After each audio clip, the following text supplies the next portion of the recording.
Assalamualaikum warahmatullahi wabarakatuh. Selamat pagi anak-anak. Bagaimana kabarnya hari ini? Semoga kita semua senantiasa diberi kesehatan oleh Allah Subhanahu wa taala. Amin. Untuk memulai pembelajaran hari ini, mari kita awali dengan berdoa terlebih dahulu. Ala hadiniyah wa ala kulli niyatin sholihah. Al-Fatihah. Alhamdulillahirabbil alamin. Semoga apa yang kita pelajari hari ini bisa bermanfaat bagi kita semua. Hari ini kita akan belajar bab 10 yang akan membahas sejarah perkembangan ilmu pengetahuan pada masa Abbasiyah. Sejarah berdirinya Daulah Abbasiyah. Gerakan Abbasiyah bermula dari sebuah kota bernama Hamimah, yaitu sebuah kota kecil dekat kota Syam. Di kota Hamimah ini terdapat sekelompok orang dari golongan Hashimiyah, yaitu keluarga Nabi Muhammad SAW yang tidak suka terhadap Daulah Umayyah.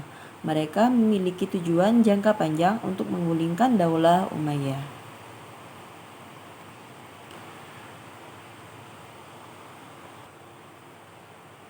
Dalam hal ini, Ali bin Abdullah bin Abbas yaitu paman Nabi, memimpin golongan Daulah Abbasiyah.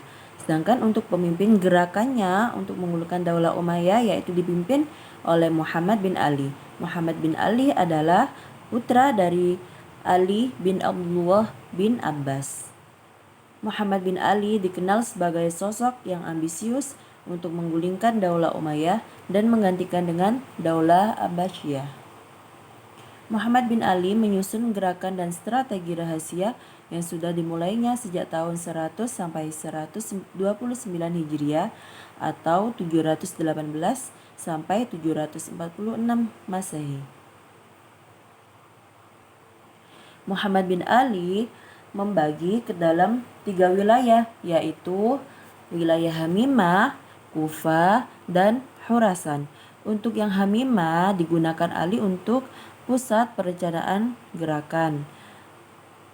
Kemudian Kufah digunakan Ali untuk pusat pembentukan opini dan sekaligus sebagai kota penghubung antara wilayah Khurasan dan Namimah. Untuk wilayah Khurasan sendiri digunakan untuk pusat penyebaran opini sekaligus untuk menggalang kekuatan dari masyarakat setempat.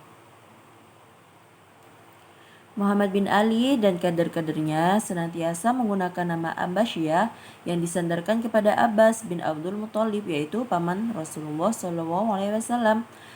Penggunaan nama tersebut ditujukan agar terjadi ikatan emosional antara masyarakat dan keluarga Rasulullah SAW.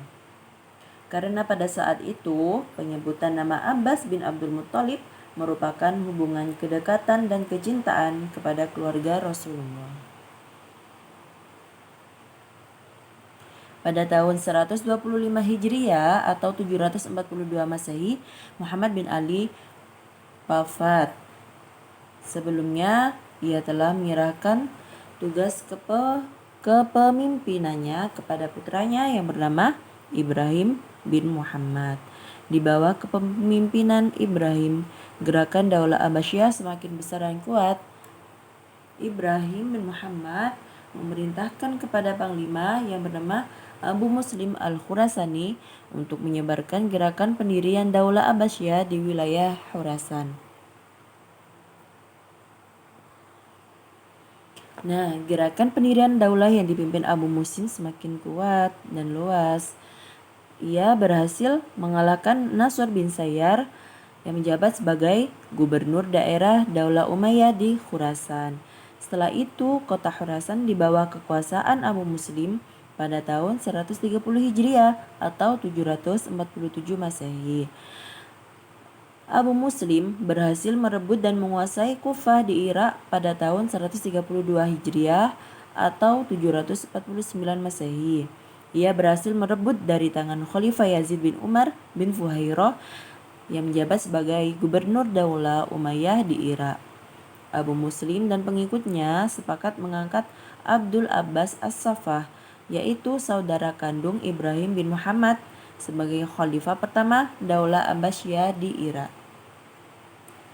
As-Safah memberangkatkan pasukannya untuk menyerang khalifah yang bernama Marwan bin Muhammad, yaitu khalifah terakhir Daulah Umayyah yang berada di Wilazat, kawasan di dekat kota Mosul.